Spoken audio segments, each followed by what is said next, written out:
अनंतकोटि ब्रह्मांड नायक राजाधिराज सच्चिदानंद सद्गुरु श्री ब्रह्म चैतन्य महाराज की जय।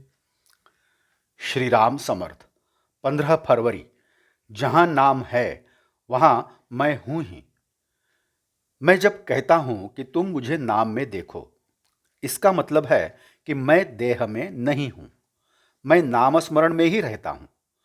जहाँ हमारा मन होता है वास्तव में वहीं हम होते हैं। मानो कि तुम मेले में गए हो, लेकिन तुम्हारा चिंतन घर के बारे में ही चल रहा हो, तो इसका मतलब वास्तव में क्या यह नहीं होता कि तुम्हारी देह तीर्थ स्थान में है, लेकिन तुम्हारा मन घर ही में है। अतः यदि तुम्हें कोई पूछेगा कि हमेशा तुम कहाँ होते हो, तो तुम्हें यही कहना पड़ेगा कि हम हमेशा विषय वासना में ही होते हैं। क्या यह सच नहीं है कि जिसमें अधिक रुचि होती है उसमें ही वह होता है।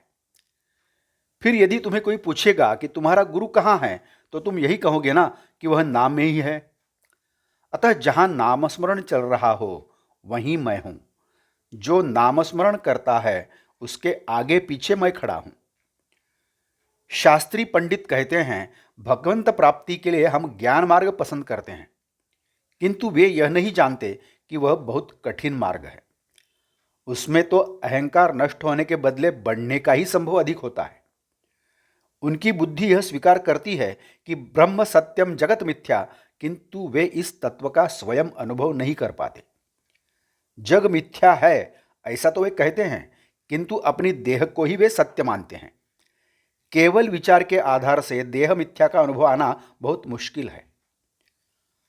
कर्मठ लोग कहते हैं हम अपने कर्म मार्ग का ही अनुसरण करेंगे, हमारा नामस्मरण पर विश्वास नहीं है। हम वेदों के द्वारा घोषित जो नियम और बंधन हैं उन्हीं का पालन करेंगे।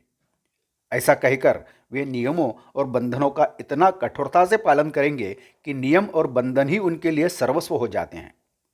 वे तो यहाँ तक नहीं समझ पाते कि ईश्वर प्राप्ति साध्य है और नियम और बंधन साधन मात्र है। साध्य प्राप्ति तक ही साधनों का बंधन योग्य है।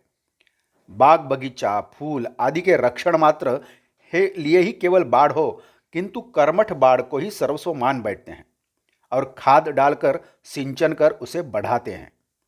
भीतर जो बाग है फूल पौधे हैं उनकी ओर ध्यान देते ही नहीं।